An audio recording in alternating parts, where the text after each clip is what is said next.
Hello everyone and welcome back to 14 Days with You, and today I'll be playing day 5. Rather than the faint chirping of birds outside my window, it's the sound of something buzzing that really pulled me from my slumber. Muscle memory immediately kicks in, causing me to haphazardly throw my arm above my head and fumble around in search of the noise. When my hand lands on what I think is my phone, I groggily pull it closer to see what all the fuss is about. My boss's name flashes on the screen, causing me to awaken fully, and I unlock my phone to read his message. Library will be closed today for pesticide spraying. Bookworms are back. You will get paid leave. Auden. I don't know why I read that weird. Well, that was a relatively short and to the point, much like how Colin is always known to be, though he was really never the type to substitute letters for numbers. He was always more of the punctual type, I guess. Oh well.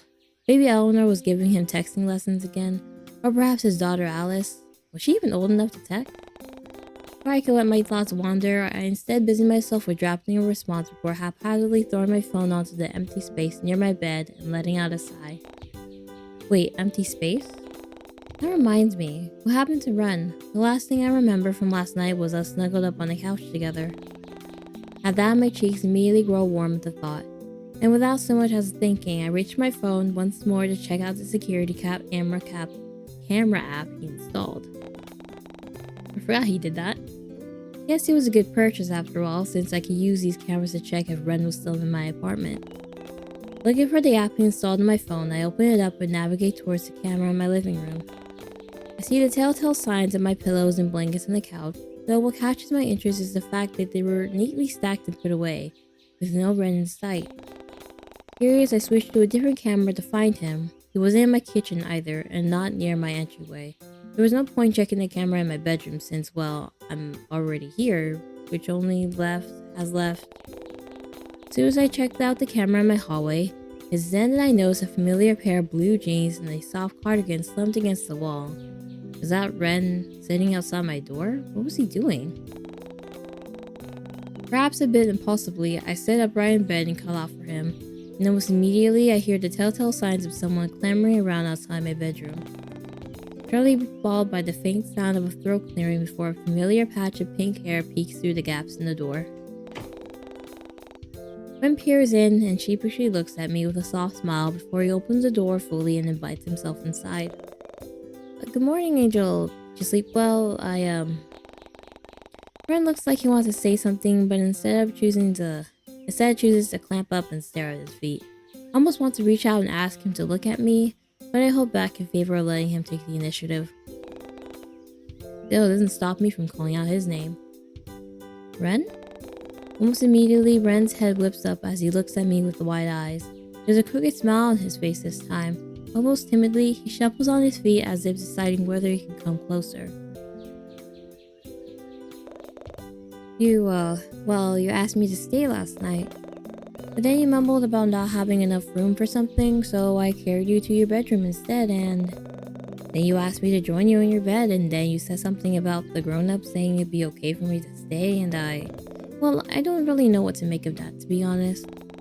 Crap, seriously, was I really sleep-talking about something that happened when I was a child? I figured you really did want me to stay, so I ended up camping out in your living room. So don't worry, nobody came into your room. Besides me, of course. And I only just woke up, actually. Right. If you still want to, I can join you and, actually, no. Never mind. It looks like he'll combust on the spot if I talk any longer, and as if sharing the same thought, he clams up and awkwardly scratches his jaw. From that reaction alone, I have the slightest inclination as to what he wanted to ask me. Now that I think about it, would it be such a bad idea?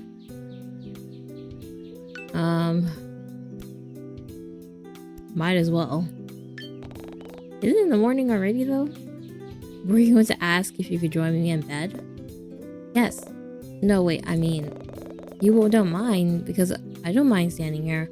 Honest, you can't even notice the draft, and I don't mind the sunlight directly hitting my eyes at all. Come here, Ren. Almost like a puppy, he immediately makes a beeline towards me, but not before closing the door and waiting for me to lift the blankets up.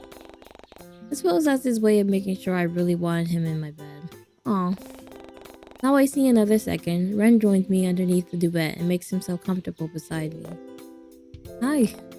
Hey, stranger. Your bed's so warm. That's usually what happens when someone sleeps in it. I don't miss the way he pulls the blanket closer to his face with a warm smile. Funny, sometimes I do the same thing whenever I pull my clothes from the dryer. There's just something about the warmth and soothing sense that makes me feel happy. It makes me wonder if Ren is feeling the same. Though admittedly, it was a bit weird knowing that they're my sheets and not his own, but Ren's eccentric nature had been growing on me these last few days. Somehow, this doesn't really faze me anymore. God, this is only the 5th day. It's still him. Ren, however, seems to have different thoughts. As if realizing that what he had just done, his eyes grow as wide as saucers before he whips his head in the opposite direction and fangs interest in the wall. There's a prominent blush spreading across his cheeks as he clears his throat and pulls the blanket down again. Before I can react, my phone goes off for what feels like the 100th time this morning, pushing around for it once more with a groan. Not bothering to look at the screen this time. I swipe my finger across the screen to answer the call. Wait, call. Hey, morning sleepyhead. Got something big to share with you. It was not too much trouble. Could you go to the ferry term? Wait. Who's in your bed? Hello? Yes, you. I can see your arm. Moth? Haruko's finally real. I'll just go with this option. Ren doesn't seem to shy away when I tilt the camera towards his face. In fact, he only seems to lean closer to me before acknowledging Moth with a smile. Huh? Since when did you become friends with the real-life version of Haruko? And you didn't even tell me, or wait. I think you did. Is that the submissive and breedable guy you were? Okay, I think we should move on from this topic. Moth, this is Ren. Ren, this is Moth. Nice to meet you, Mr. Submissive and Moth. What does that mean? Nothing, Pookie Bear, don't worry. Pookie Bear? Please don't ask. Oh no, ask her. I'm having way too much fun with this. Hey, tell me, does Angela make you wear Haruko's outfits too? No, not yet. Yeah, you talked about this. No, well, if she's asked, I'm sure I wouldn't say no, and... Alright, I think we're done here. Moth, didn't you say you have something important to tell me? Alright, remember how I told you that drawing raffle I won? You know, the other day when you were at the manga store? Yeah, but you got cut off near the end, though I couldn't really make out what you were saying after our call disconnected. I did. Weird. Maybe I'm remembering things differently again. Dang. Well, there's no harm in telling you again. You can hear me this time, right? With a laugh, I nod my head while Ren gives a thumbs up from behind my shoulder. Clearly, he's just as invested in our conversation. Loud and clear. Alright, drum roll please. Guess who won a free trip to New Salvis? Me? That's who. No way. I can feel Ren jolt in surprise at my sudden outburst before he settles back by my side. At that, I shoot him an apologetic smile, one that he returns with his own. Yes, Wei, I'm passing through Corland Bay right now, and I figure if you're still in the area, maybe we could... Did you want to meet up? Knowing that this could potentially be the first time I meet Moth in person, I don't bother to hide my joy and excitement. Finally, after years and years of video calls and messaging each other online, we now have the chance to do it face to face. But before my thoughts can dwell any further, Moth interrupts in a tone equally excited as mine. Would that be okay? I mean, the shuttle won't pick me up until tomorrow morning, so I haven't got much planned, and I wouldn't want to intrude or anything. I know this is all so sudden if we never actually met in person yet, or even made any plans to. Hey, it's fine. I can show you around the bay, take you to the infamous beach from Attack on Giants. Say less. It's then I realize Ren is still sitting next to me, peering over my shoulder while Moth and I converse. A wave of guilt washes over me, but Moth seems to step in before I can react. Alright, the iconic beach theme wouldn't be complete without Haruko, would it? You should bring him with you, I don't mind. My name is Ren, but it's really alright with Angela too. I wouldn't mind tagging along. Alright, you're a big fan of Attack on Giants too? You remembered? I mean, yeah. I really like that anime too, so I don't mind tagging along, if it's okay with you, of course. I'd love to have you with me. Oh, Ren almost slams his head against the headboard with how quickly he straightens up, as Moth snickers at his reaction in the background. Kiss, kiss, kiss. I'll seriously hang up on you. Moth teasing calms down a moment, sent them a fox glare. Ren seems to find amusement in my words as well, given how the corners of his lips pull it into the faintest smiles. Man, who knows when you two are getting up in bed before I called. Goodbye. Don't ever call me again. Hold on. I'll be waiting for you guys at the ferry terminal. Don't make me wait too long. Watching the ocean makes me feel nauseous. Also, I want to be the one who hangs up first. Bye. Before I can get a word in, Moth flashes me a cheeky grin and ends the call. Well then, I guess it's breakfast to go? With a smile, Ren eagerly nods his head.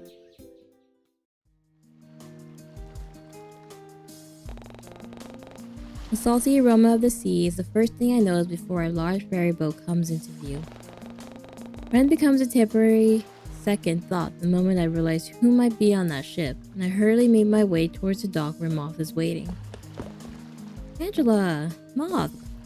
Angela! Moth! Almost immediately, Moth runs towards me with outstretched arms before pulling me into a warm hug.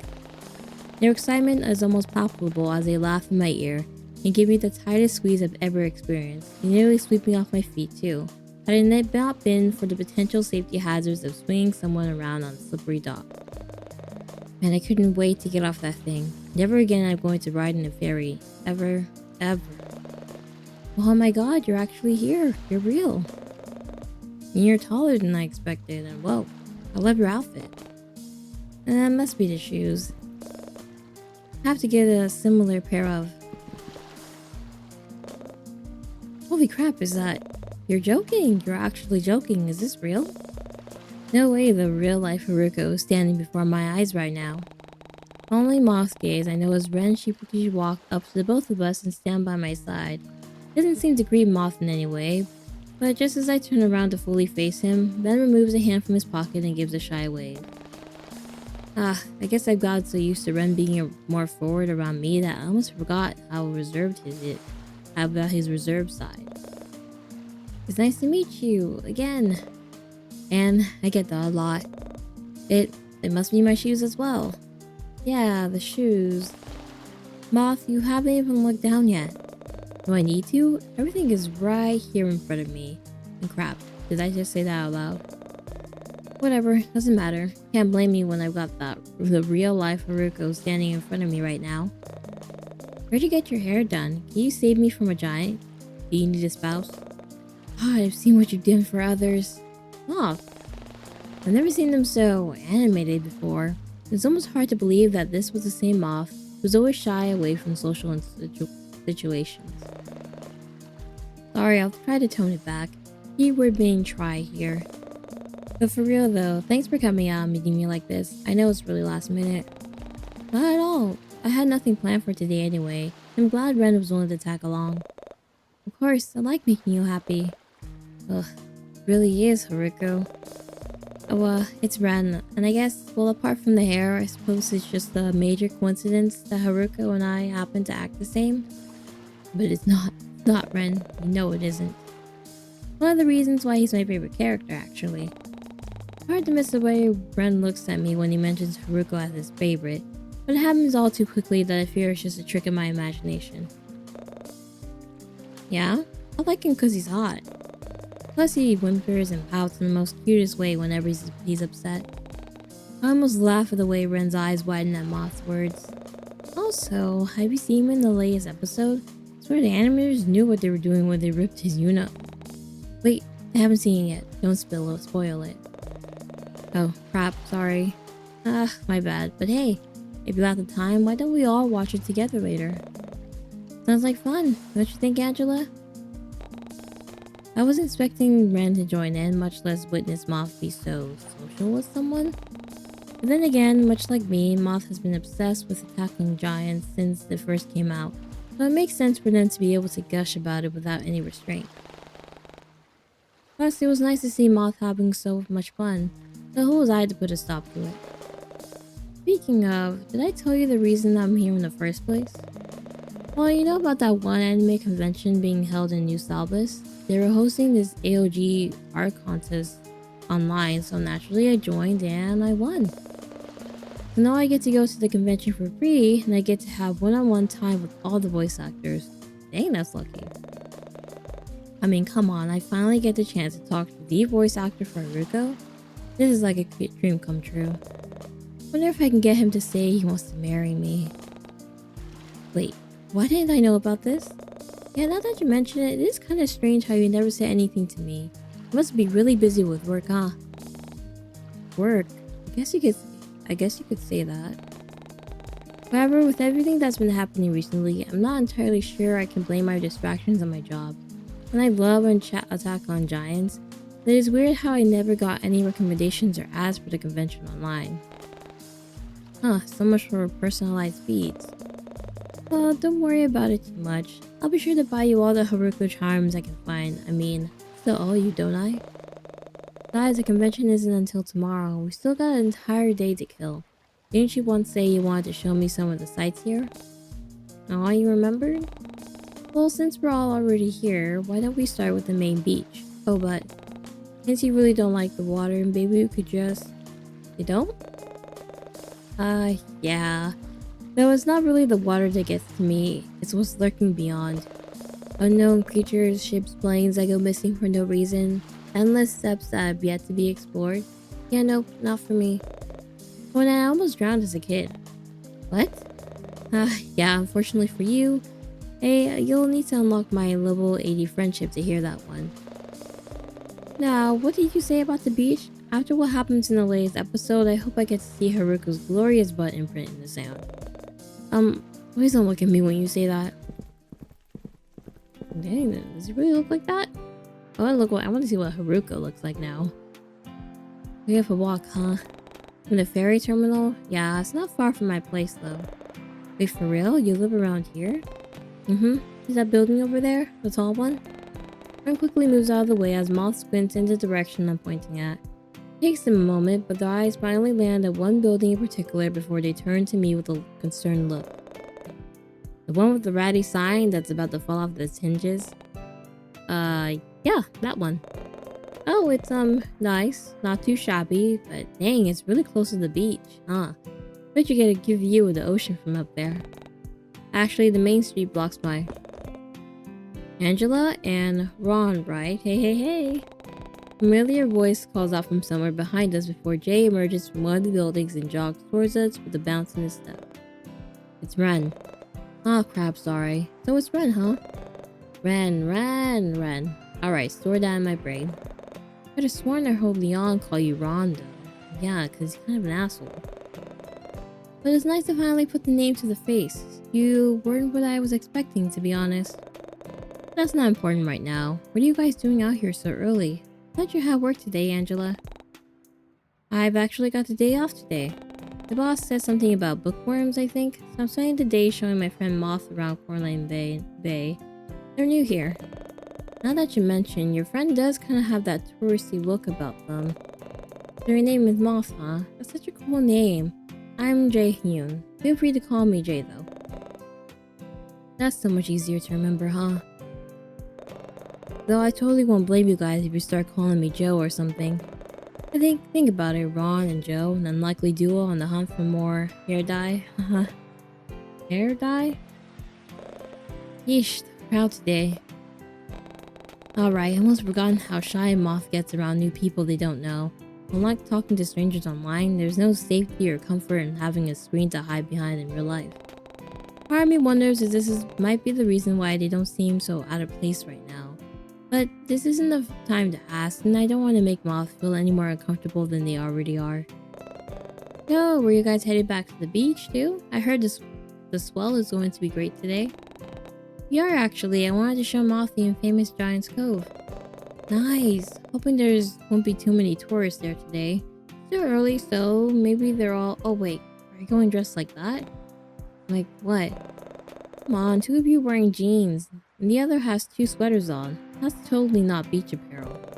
If you want, I've got a pair of swim trunks in my bag that I can borrow for the dip. Why don't I buy us some swimsuits instead? And there's a beach stand just over there. Oh, you don't have to. Besides, I don't think Moth would want to go too deep into the water. It's fine, I won't be long. Before I can respond, Ren is already bounding towards a nearby stall to pick out some swimsuits, leaving me alone with Moth and Jay. Well then. You must be real excited about visiting the cove too, huh? Well, if you guys ever want to try out surfing later, come and find me. I'll be hanging out here all day. Theo and Leon might even show up later if you want to meet even more of Angela's totally cool and handsome friends. Moth is not saying anything. Couldn't help but playfully roll my eyes at Jay's antic. I think we'll pass, but you're heading to the beach already? Oh, you want me to stay? Aw, shucks, Angela. Never mind. See ya. With a gentle shove, I ushered Jay in the direction of the beach with a smile. His boisterous laughter slowly fades off as he waves goodbye to Moth and me. Nice to meet ya. Tell Ren I said bye.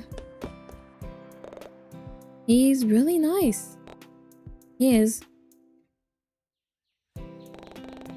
In the end, I find myself listening to Moth lore dump about an anime while we wait for Ren to return. And when he does, he comes back with a bunch of bathing suits, towels, and a beach bag bundled up in his arm.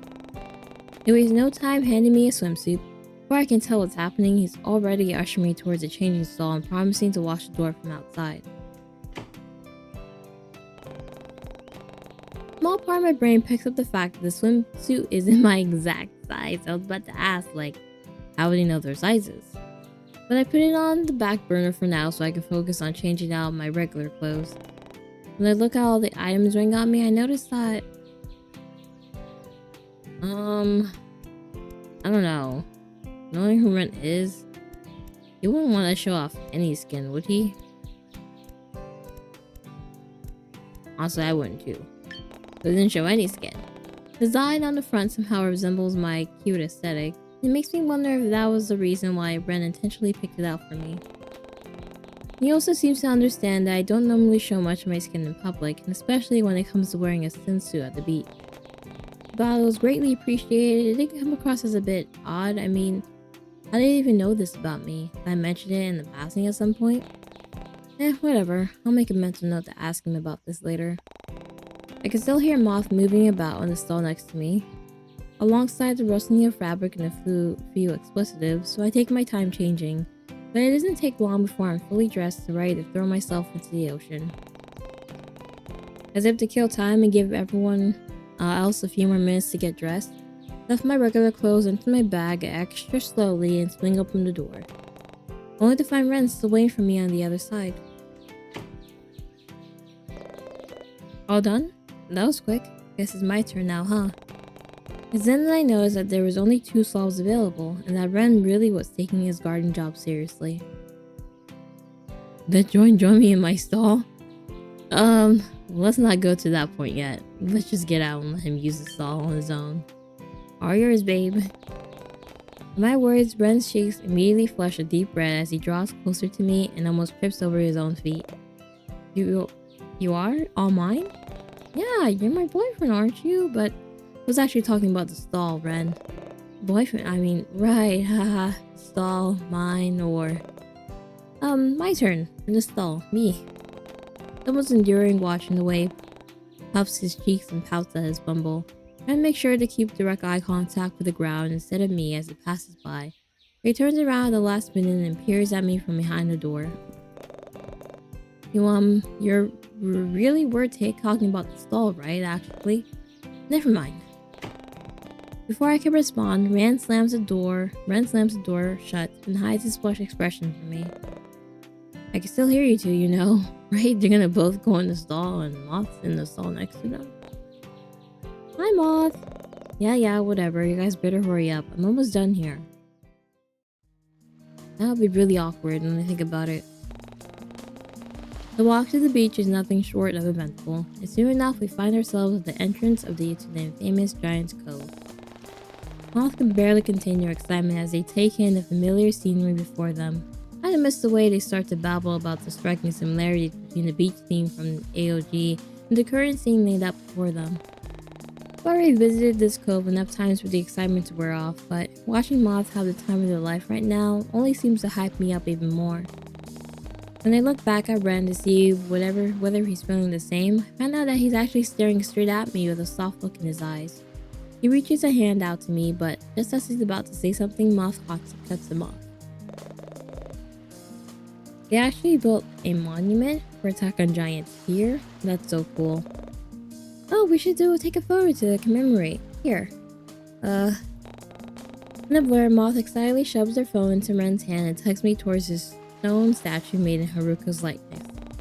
One of their arms hooks over my shoulders to pull me closer to their side, and I can feel their smile grow the moment they press their cheek next to mine. Ren, however, seems to have a bout of confusion as he takes in the scene in front of him, where he snaps out of his daze and lifts Moth's phone to take a photo. The camera flashes every time he takes a picture, but after the 7th flash, Moth decides that's enough and signals for their phone back. Oh, let's see the results. When I peer from Moth's shoulder, I can see the photos Ren took were actually kind of bad. Although the statue and I were perfectly in frame, Moth needs to be cut out entirely. Dude, why are you being so petty? With only the arm around my shoulders making the shot. Hey, what about me? You're right there, see? That is so rude. My arm, you mean? Yeah, that doesn't count. Here, take another one. This time Moth curls her arm around my waist and leans closer to my side. I don't miss the way Ren's eyes widen, nor the way he takes a second too long to take the photo, but I chalk it up to him being surprised at Moth's sudden clinginess. Was he jealous because we didn't have any pictures like these of our own? Before I could think about it further, Ren's voice grasped my attention. There, better? When Ren hands her phone back to Moth, they hunch over the screen and look over everything with a critical eye.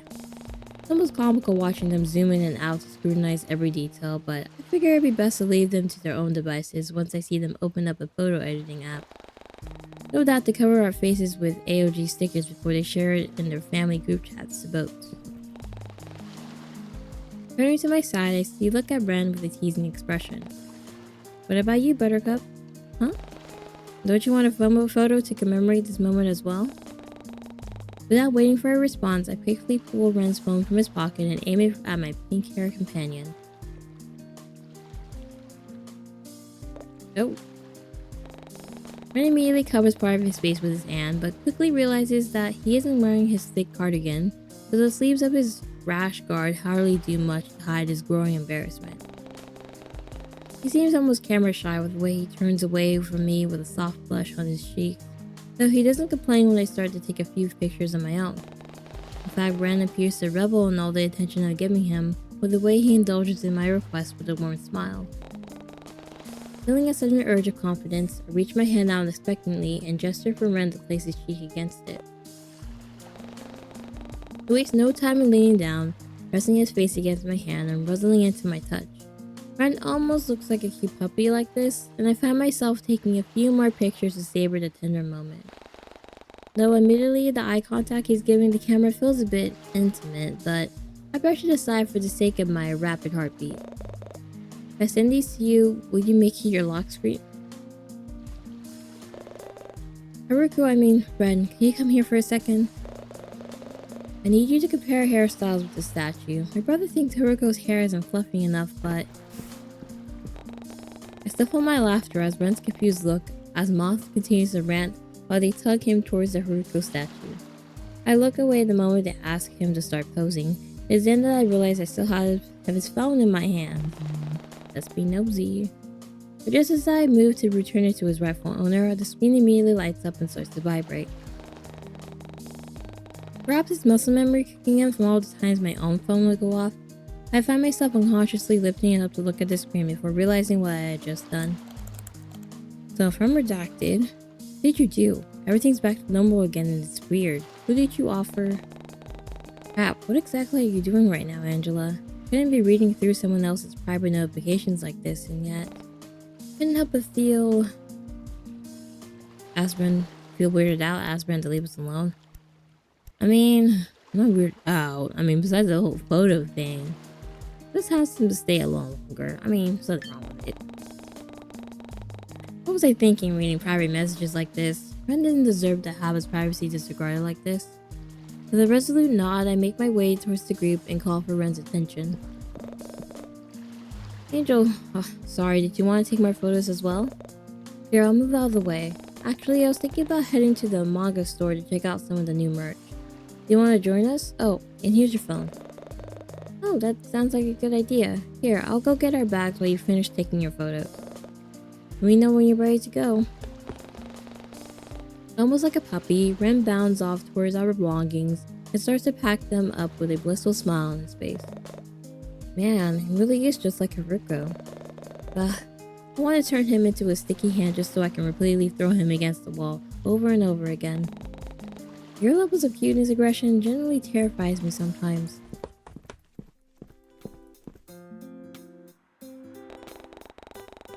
Sounds of lively chatter and vehicles driving by grow louder as we make our way towards the main street.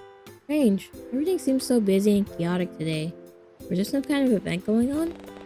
I doubt it, considering Eleanor and I are both in charge of keeping the library's community board up to date. I would have known if there was an event happening. But before I can dwell on it any longer, I suddenly find myself being thrust forward and also rolled by an unknown force. Or Ren reaches out a hand to pull me back. The heck? Once the initial shock wears off and I gather my bearings, I whip my head around to figure out what or who tried to push me. But it proved difficult with Ren's large frame blocking my view, so I remove his hand from my shoulder and sidestep around him. What the? When I do, I come face to face with a dark hooded figure who doesn't even bother to acknowledge our existence. What the? Does the loser really try to push me onto oncoming traffic and walk off as if nothing ever happened? Wait. Was this the person Violet was talking about? The tall build, the hooded jacket, the only thing that's missing is a crazy amount of belts on her leg? So is this my stalker? I have half a mind to just pull down their mask and hoodie to expose their identity, but I don't want to cause a scene or make matters worse. Ren, however, seems to have other plans. Before I can react, he surges towards the hooded stranger with a nasty scowl on his face. What's your problem? Not even going to apologize? When no response comes, Ren reaches for their shoulder to get their attention. All it does is cause them to turn around slightly before they shrug it off and break into a sprint. Still feel like they know each other. Have this hunch. Everything happens in a blur just as the smudge of black fades into my view. From my view, Ren's pink hair places it as he gently grips my arms around me. Are you alright? Did they hurt you? Concern and worry, one couldn't even begin to describe the range of emotions present on his face. Ren peers even closer when I don't respond to his questioning, and in that moment, I find myself too stunned to speak. All my attention goes towards the warm light radiating from his sudden closeness and the soft blue eyes peering into mine with so much worry. I can feel Ren's fingers press deeper into my shoulder, not enough to hurt me, but present enough to anchor me, as he pulls me even closer to his chest. I feel safe being surrounded by a concerned presence.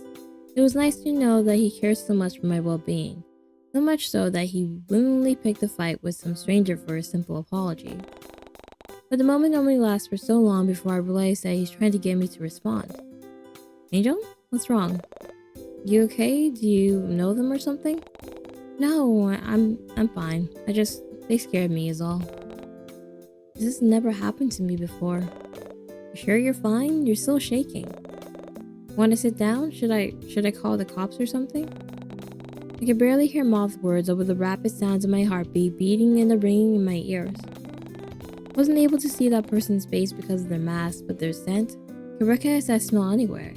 It was something unmistakably earthy and muddy, but it felt oddly familiar in some way. Before I could let my thoughts travel any further, notice my friends are still staring at me with concerned looks. Not wanting them to worry, I masked my fear with a determined glint in my eyes and tried to ease the mood. Maybe we should head home instead. Sure, but are you sure you're alright? You seem a bit dazed, Angela. Yeah, I'm fine. We should probably get off the street though. Post peak hour is starting soon. That might explain why they were in such a hurry. Still, it wouldn't hurt to apologize for bumping into someone. Well, whatever. You said you wanted to head home? You did, so where do you want to go? Go, Angela. If you like, we can go to my apartment. It's not far from here. But you already know that, don't you? Or we can go back to your place if you prefer.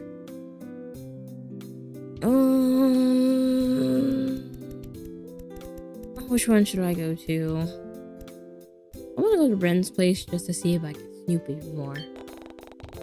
Somehow I feel a lot more comfortable going back to Ren's apartment instead of my own.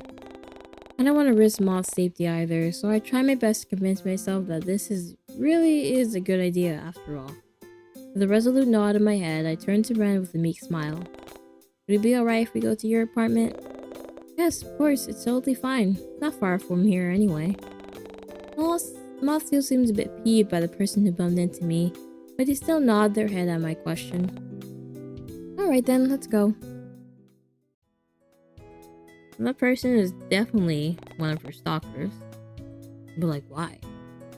Soon we all arrive at Ren's apartment. The elevator ride to his floor is just as slow as tacky as the last time, yet Moth doesn't seem to mind the slightest. In fact, they seem to be wholly engrossed with their surroundings, much like I have been the first time I visited Ren's place. Stepping inside, notice that my slippers from last time were waiting by the door, and the sight alone sends a wave of appreciation through my body. Did Ren leave them out here for me? As cheesy as it sounds, it almost feels like coming home to my own apartment. But it's Moth's awestruck voice that pulls me back to the present, and I watch in silence as they take in the scene before them. Funny, was this how I looked when I first arrived here? Oh my god. What kind of entryway is this? And is that marble flooring? Dude, how you can afford this much marble? I didn't buy it, it came with the apartment. And so did the rest of the furniture, or most of it. That's a whole lot of marble. I literally said the same thing. Right? Look at all this. It's just marble. Geez, I guess I skipped the episode where Haruko became a millionaire.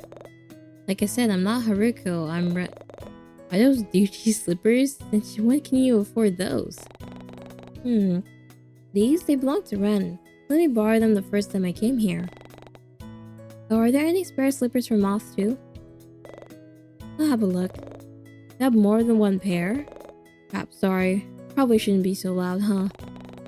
You're fine. Ren doesn't have any neighbors. Or at least he didn't until recently, I think. Sure sounds like you're really used to living here, huh? So, when are you moving in? Oh, no, Now that I think about it, the idea is rather tempting. Ren already seems fine with the idea of being my boyfriend. Surely enjoy being my roommate too. But before I get carried away with this fantasy, I remind myself why I'm purposely trying to distance myself from Ren in the first place. I didn't want him to get involved in my personal problems, nor did I want to give my stalker any more ammunition to use against me. In fact, look at all this space. If you don't live here, I will. How many rooms are there? How many kitchens does this place have? Is there a cinema room? But what about... Here, try and see if they spit you. Ren's boy cuts Moth off as he throws a pair of shoes onto the ground.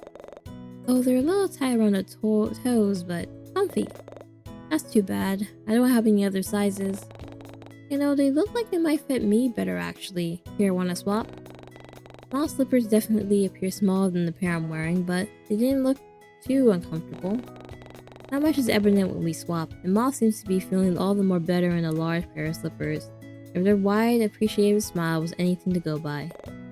You don't mind? Not at all. Actually, maybe I do have another pair that'll fit you, eh? Here, I'll go check again. It's cool, Ren. Don't worry about it. As we make our way into the living room, Moth is just ordering takeout so that we can eat while catching up on the recent episodes of Attack on Giant.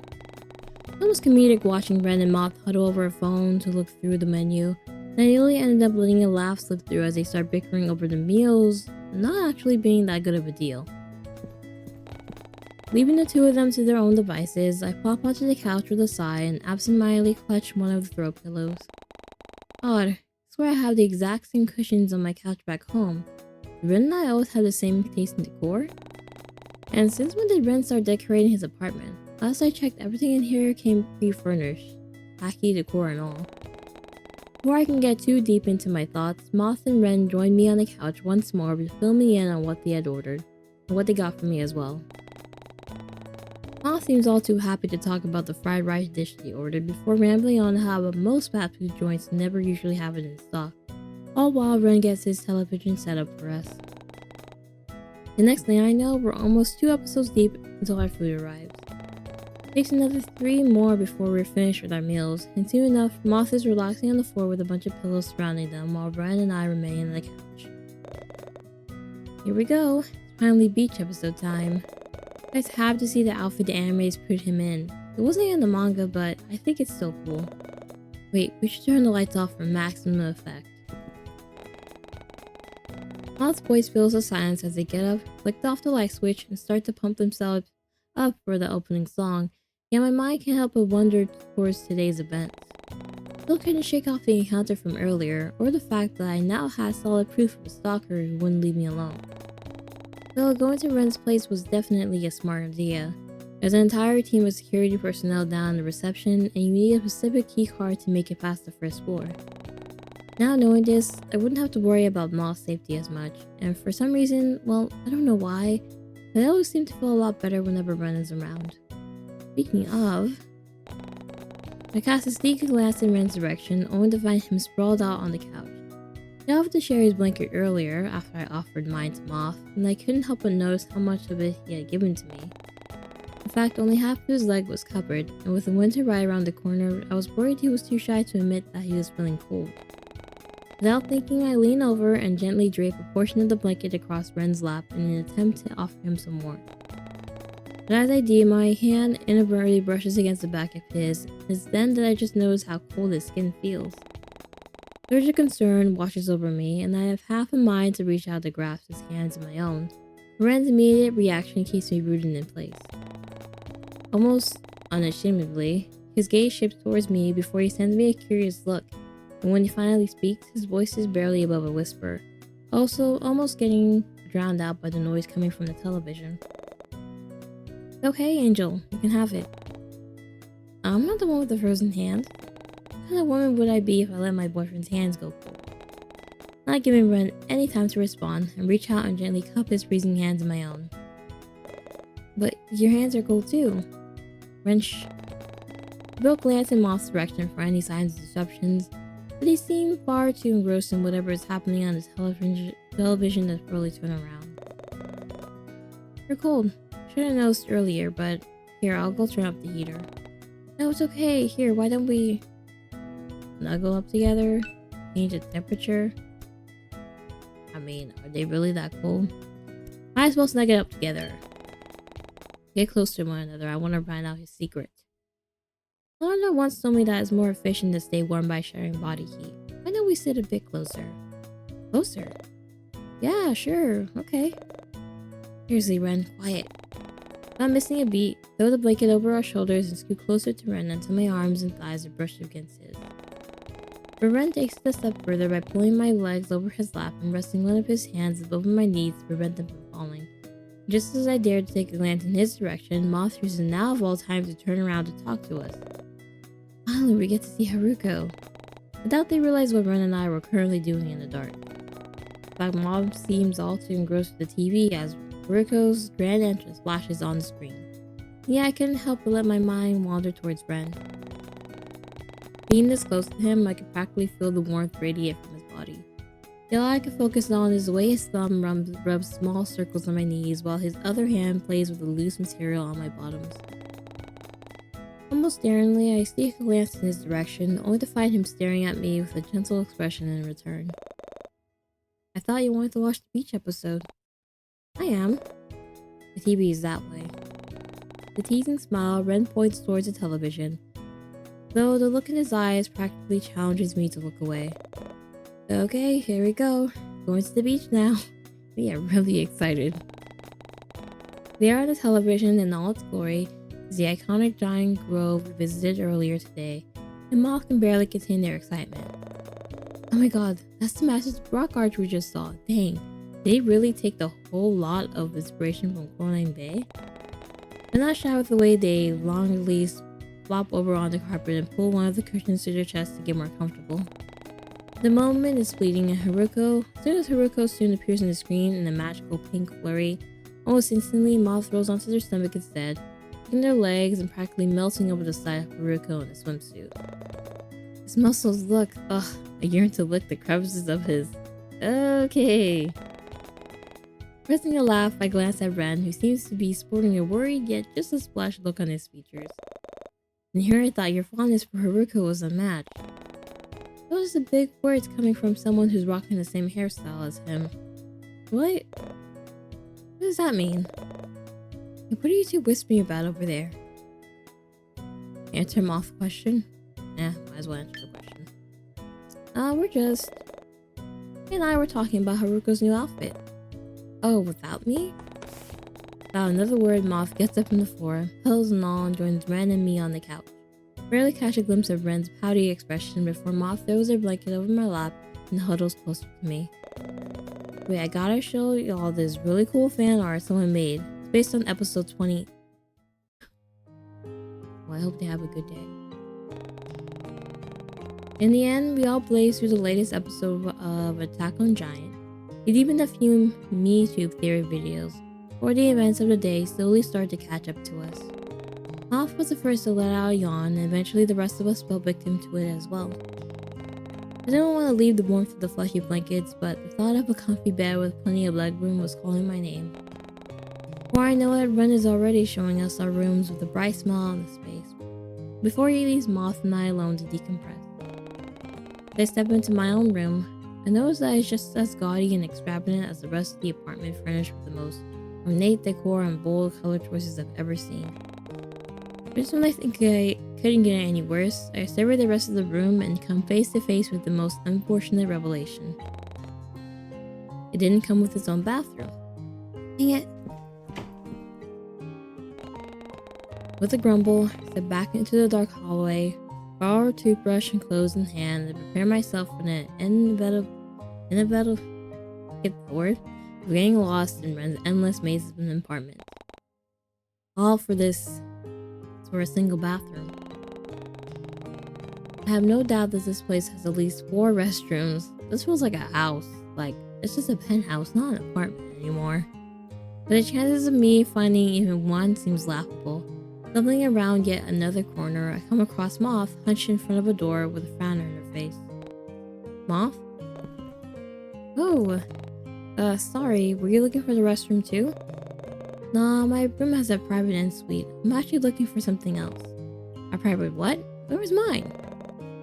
I'm looking for Ren's cosplay room. Wait, hold on a second, are you snooping? Moth? I'm not snooping, I'm just trying to find out where he keeps all of his Attack on Giants merch. I'm sure a small peek won't hurt. Watch as Moth reaches for the door once more, only to be met with an audible click and a stiff handle. Oh dang, Moth. Wait, well what do you expect? Maybe he has a spare key somewhere. I'm not seriously still thinking of going through his stuff. Never mind that, this place doesn't use physical keys anyway. You have to use a keycard to access everything. Fred explained it to me a while ago. So does that mean you have one? I'm not going to snoop through his stuff. You won't, but what if I do? Moth. Angela. Come on. What if he's one of the lucky people who got Haruko's limited edition sword? Seriously not interested, even the slightest bit. Okay, so maybe I was a little tiny minuscule bit curious, but that spark of interest didn't justify breaking into a locked room without the other person's knowledge. While I technically wouldn't be breaking in if I used a keycard to unlock the door, Ren still trusted me enough to give me one. Not Moth, me. Besides, I already did my own snooping yesterday, and look where that got me. Look, instead of breaking in, why don't we just go ask Ren first? I'm sure he wouldn't mind giving you the full tour of his collection, even if he even has one. Not a point. Man, why didn't I think about that? Oh, he's here. Think about what? All of a sudden, Ren appears from behind one of the dark hallways and scares the living crap out of us. Whoa, hey, Pookie Wookie, we were just... Moth wanted to look at your Haruko collection. What? Hey! What? In that room? Why would I... Oh, well, it's a bit embarrassing, but that room it's not finished yet. It's a mess. A mess? What was he talking about? Once it's more presentable, I'll be sure to invite you back and give you the full tour. Right, sorry.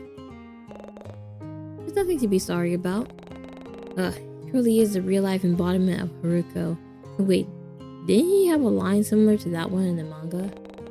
Moth must have been on the same wavelength as me, since their mood immediately shifts from embarrassment to excitement. before you shoot me a look as if to say, you heard that too, right?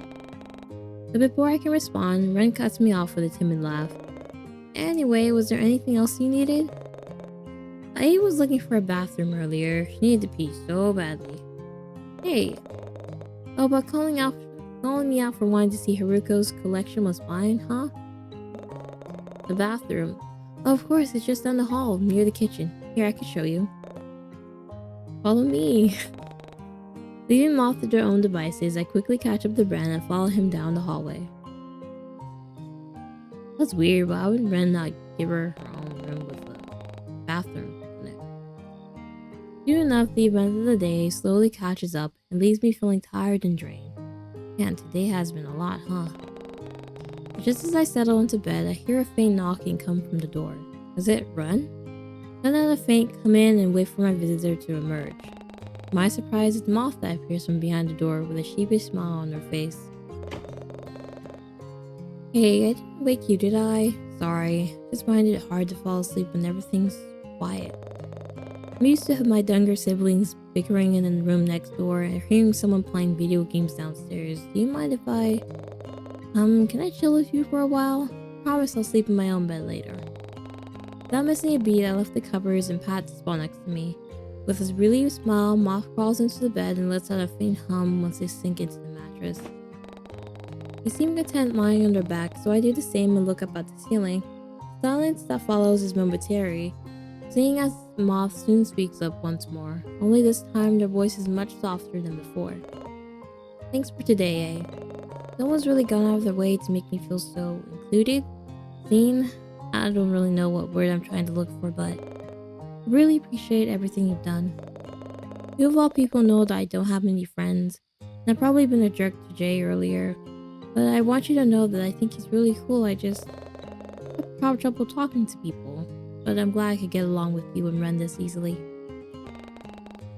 But yeah, you didn't seem to have any trouble talking with Ren. Probably because his personality reminds me so much of Haruko. Though I didn't think the whole Light Academia fashion would suit him, but weirdly enough, it kinda does. Honestly, it's like Ren walks straight out of my dreams or something. I mean, he's practically a walking amalgamation of all my recent interests. Must be all the manifesting you've been doing in our DMs. No, please, manifesting. I think you're the one who's been doing that. I mean, you're always asked for Haruka to be real, and look what happened. True, but I distinctly recall asking for him to be my husband as well. Guess whoever was listening missed that part. Manifest harder. Moths can't seem to contain their laughter at my words. They end up clamping a hand over their mouth to silence their sounds, lest they wake Ren up. Corners of their eyes crinkle as they turn to look at me with a smile, and I find myself mirroring their expression. Good night, Angela. Thanks for today. Night, Moth. After that, they roll onto the back once more and pull the covers up to their chin. Silence returns once more, and I'm left to stew in my own thoughts. Today had honestly been a lot of fun. Plus, it was nice to know that Moth enjoyed themselves that much.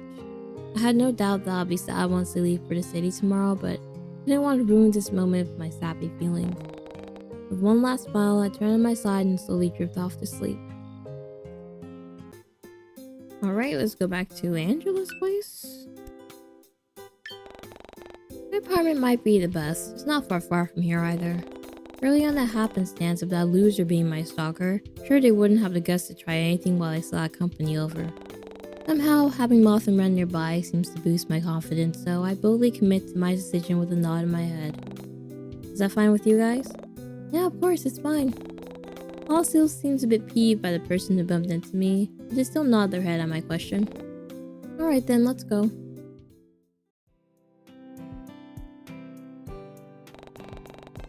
I'm not sure who exactly suggested it, but once we sat down to my apartment, we all find ourselves huddled into the kitchen with the recipe pulled up on Ren's phone. It was by some miracle that we had all the necessary ingredients in my pantry, though the only thing missing was a tablespoon of sugar. Yeah, one single tablespoon. It's fine, I doubt it tastes any different whether or not we add sugar. But the recipe calls for sugar. I'm sure the recipe will continue to live a long and prosperous life without it. Did you read the chef's family story? The sugar is mandatory. I honestly skipped over it. Ren generally looked so heartbroken at the prospect of Moth skipping past a long-winded story about how the recipe had been passed down from generation to generation, or so I assumed. And I had to admit, the sight was kind of funny. The bickering could only go on for so long before it started to become something more serious. That's fine, Ren. Besides, we only waste time going to the store just to buy some. I can get some delivered here, and what if Angel needs sugar for something else later? You have to go out of her way to buy it. We save more time by doing it now. But we still have to wait. It's just a tablespoon. Not just a tape. Alright, look, we shouldn't be arguing over this. Once I speak up, the two of them immediately pipe down. Catch a glimpse of Moth rolling their eyes at Ren's reaction, which is to stiffen his lip, pick out his jaw, and look down at his feet. Well then, what do you think we should do? Don't make Angel decide. Why not? It's not like you're going to agree with me, right? I still think it's okay. I don't mind. Whether or not that was true, it was too late for me to take it back. What should I do? Oh man, look at the pick. Do we really need sugar in the recipe? Asking our neighbors. I really don't think it makes that big of a deal. I want the drama, so let's continue without any sugar. Moth's right, I don't think we need sugar that badly. You say so. Hey, you can still order if you want. We just don't need to use it right now. If Angel says no, it's fine. And what if Angela says yes? I buy it, in bulk. You never have to worry about buying sugar ever again. Evil exists, you know. With everything settled, we go back to making dinner. Weirdly, I was a little worried of letting Ren watch the stove, considering how he once burnt an entire pan of pancakes, and he seems to be doing so well so far. Moth, however, is all too happy to wash the dishes, but leaves me in charge of dumping the remaining vegetables in the pan while Ren stirs. No way, if you were a vegetable, you'd be a cucumber. Cringe. Well, if you were a potato, you'd be a sweet one. You think I'm sweet? Haha, haha. Ugh, you two are acting like an old married couple now. Gross.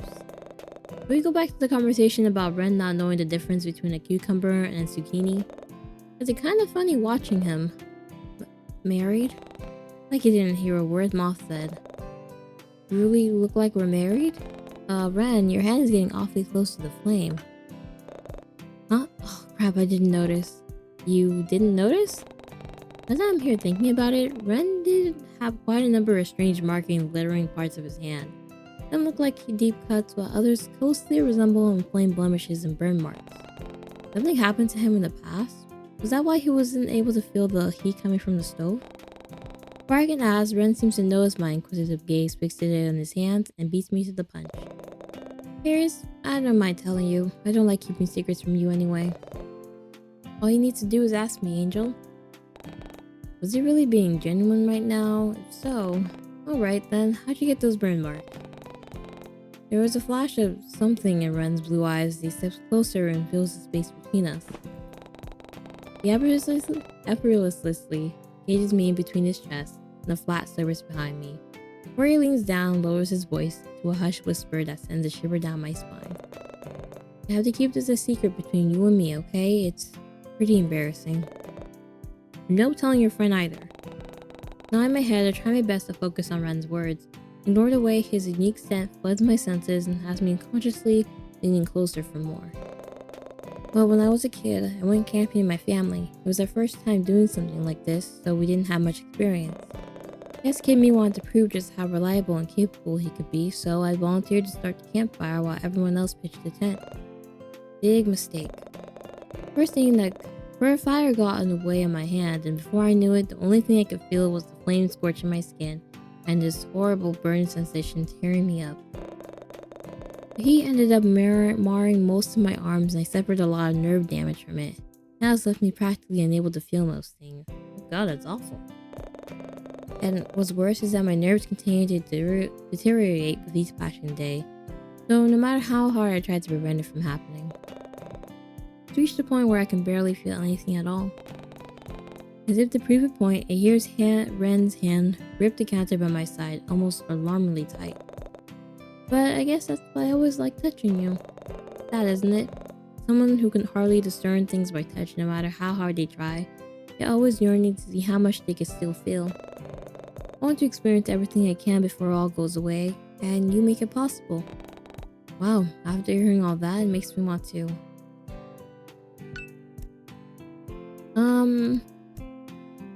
That's really sad. Reach for his hand? Hand is most appropriate. As if testing Ren's words, I slightly reach for his hand on the counter and grasp it tightly in my own. His own eyes widen in surprise before I feel a puff of air against the shell of my ear. I glance up and notice the way Ren's gaze seems fixated on the way our fingers are laced together, as if his expression shifts into an almost wistful smile that tugs at the corner of his lips. But before I can open my mouth to speak, the soft and intimate moment is abruptly interrupted, leaving my words unvoiced and hanging in the air between us. Dude, watch what you're cooking.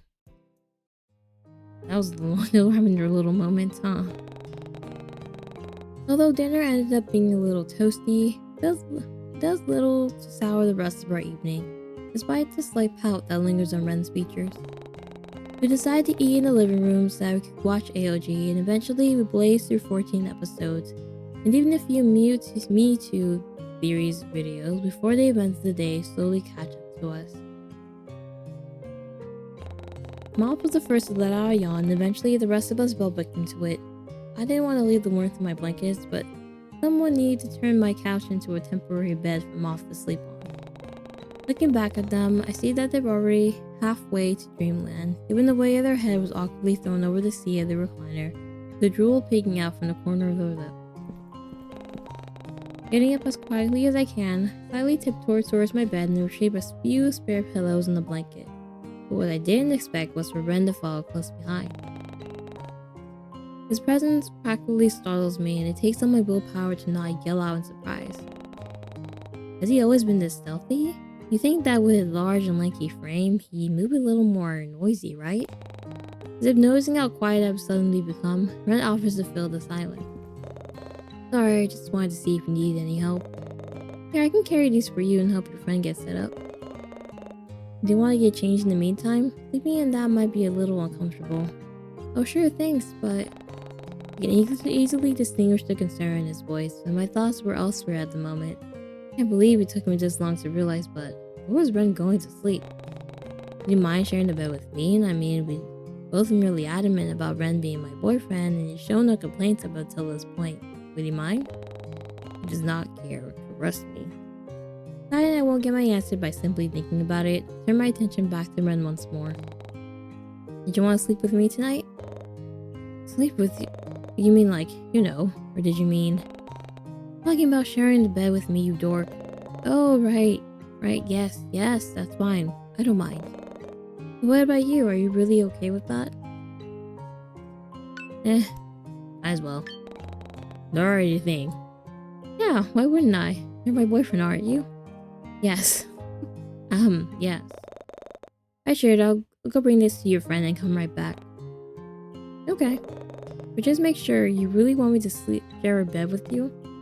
Yes, Ren. And I'm really your boyfriend? Yes, Ren. Really? You promise? Hurry up before I change my mind.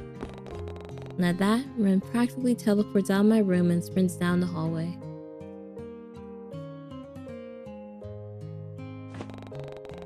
Settling into bed, I let out a deep sigh and sink deeper into my pillow. Ren joined me earlier after he stripped himself of his outer cardigan and belt.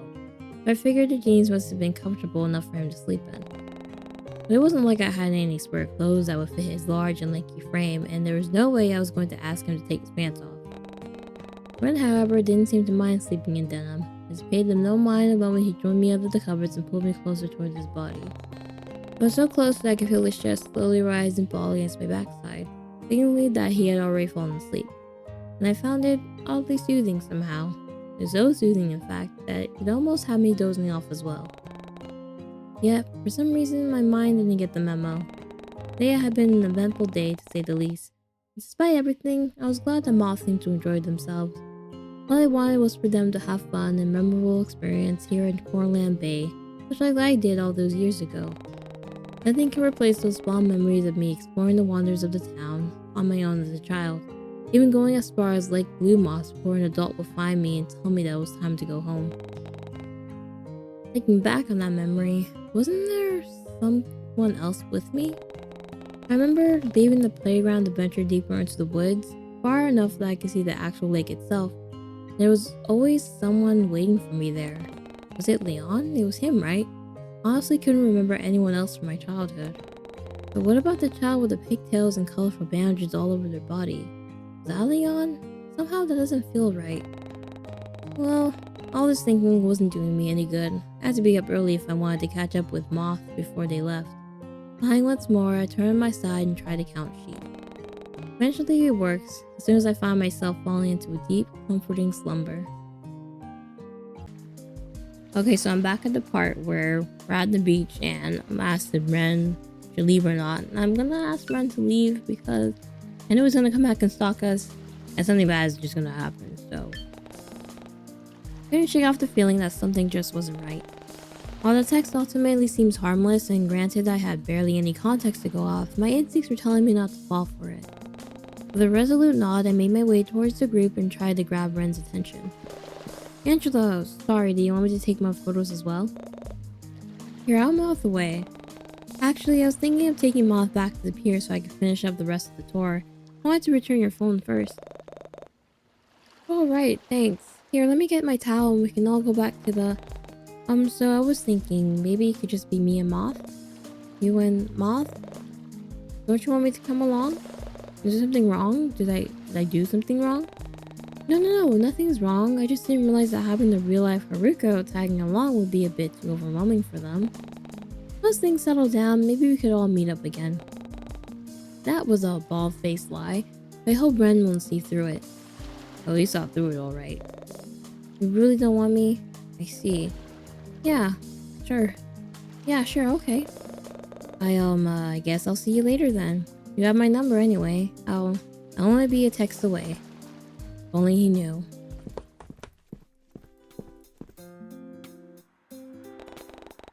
Sounds of lively chatter and vehicles driving by grow louder as they make our way towards the main street.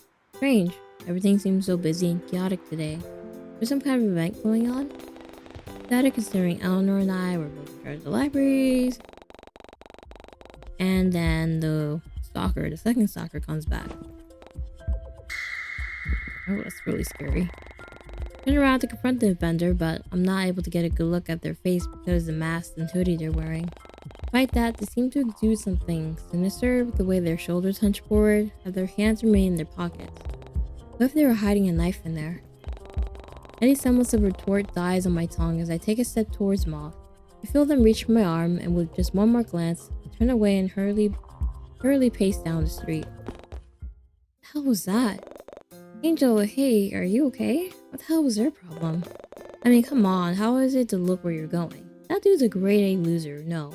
With the S tier of losers. Moth's words of reassurance do little to comfort me, but I appreciate hearing them nonetheless. Just couldn't seem to shake off the eerie feeling or calm my rapid heartbeat after the sudden encounter. What if that was my stalker? The person who was... Maybe we should head back to your place? I guess peak hours is starting soon since everyone seems to be in such a hurry. Yeah, good idea. Whether or not Moth picks up on my hesitancy is lost on me. I don't want to worry them, let alone ruin what's supposed to be a fun day for them. So I try my best to mask my fears for their sake. Also, I won't lie, the thought of being within the safety of my own home is a generally comforting idea. Having Moth close by somehow seems to boost my confidence as well, and from that thought alone, give a resolute nod and lead them towards my apartment. Immediately, even after we made it back to my apartment, I still couldn't shake off the sense of fear lingering inside me. I felt terrible for dismissing Moth's concern for the ninth time today, and even more so when I shut down the request to watch the latest Attack on Giant episode together. I honestly couldn't get myself in the mood to do so, and whether or not Moth picked up on it, he chose not to say anything. Instead, they offered to head straight to bed so that they would wake up early and spend the morning with me before they had to leave. It made me smile to know that Moth still wanted to spend more time with me, so with a promise to do so, I'll prepare my couch for them to sleep on and make my way towards my bedroom. Perhaps out of habit, or was it fear? Triple checked to make sure that my window was locked tight and that my bedroom door is shut completely. I already quadruple checked that the front door was locked before I turned in for the night, so with a satisfied hum, I crawled into bed and tried to get comfortable. Though sleep proved to be difficult given recent events, so I resorted to counting the faint ticking of the clock to help me drift away to dreamland. 12, 13, 14. Soon enough, everything starts to fade, and I feel the cold embrace of sleep wash over me.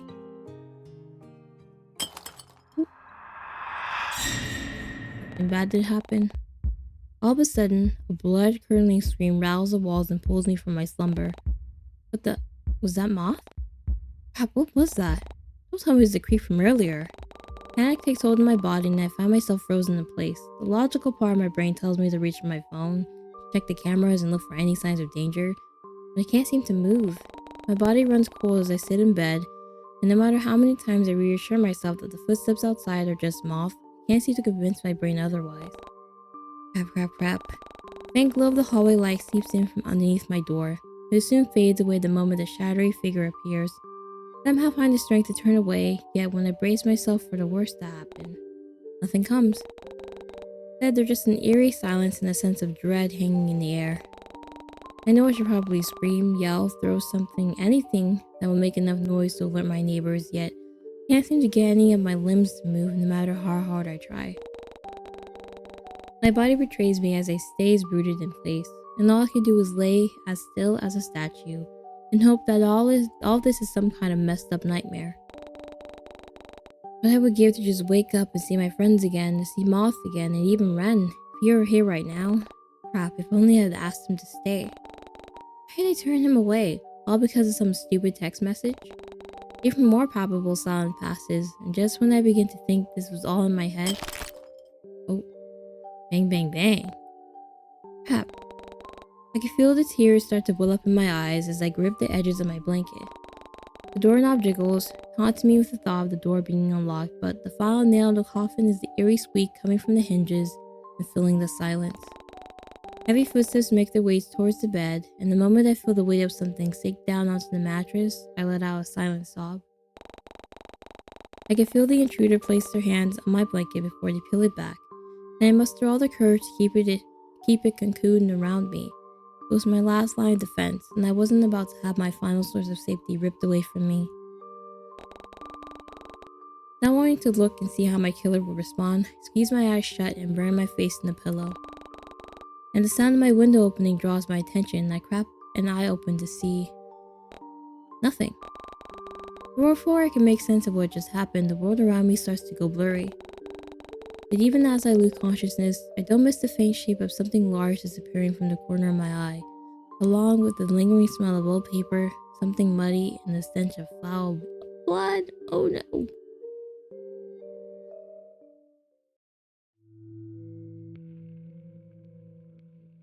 Angel, why did you come back? I thought I asked you to.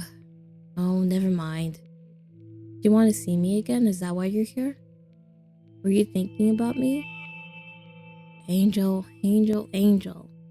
Angel, I was thinking about you too. I never seem to get you off my mind. It's always so much fun watching you. You never fail to make everything seem brighter. And it's so cute when you think you're by yourself. Like I'm not right there, just out of reach. Would you like that? Don't worry, I'll always be with you. You want to be with me too? Is that why you're trying to meet me here? No, don't keep it up. I won't let you leave next time. Would you like that? Do you want to be with me here? Forever? Forever and ever and ever and ever and ever? Angel? Angel? Oh.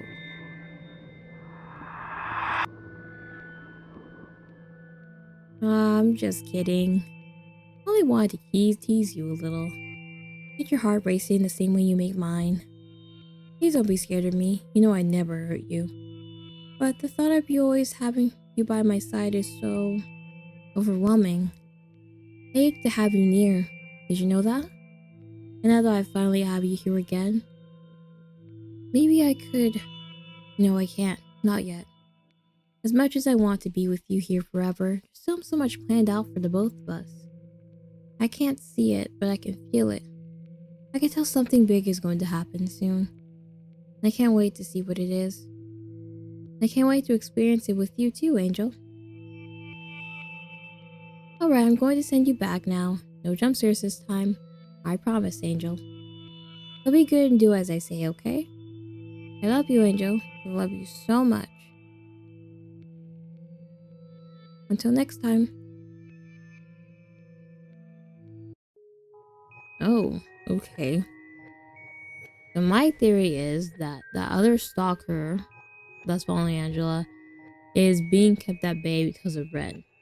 So when Ren isn't around, that stalker finds the courage to break into Angela's place and do whatever. And this time, I fear either Moth is dead or Moth is gravely injured. I hope it's the latter. Oh no, not the latter. The other second choice, that they're just injured, so they'll be okay in the end. And yeah, so they escaped through the window, and I don't know. Ren did something with the cameras, so I know he saw everything that's going on. But it could be all part of his plan. Like, he'll be there the next day to comfort her and whatnot. But yeah, they know each other. The other stalker, him and Ren know each other, and I don't know, they're competing for Angela's affection, and I think they all knew each other from childhood. Somehow Angela forgot her memories about him for some reason, but Ren seems to remember, but doesn't want to remind her yet. Could be something traumatic, most likely. That's the only way I think that you could lose memories, like significant memories in your life, but that's just my theory. But thank you guys so much for watching this video. I hope you enjoyed it. Looking forward to day 6 to see how this all starts to unfold and wrap up. But thank you guys so much for watching. Bye.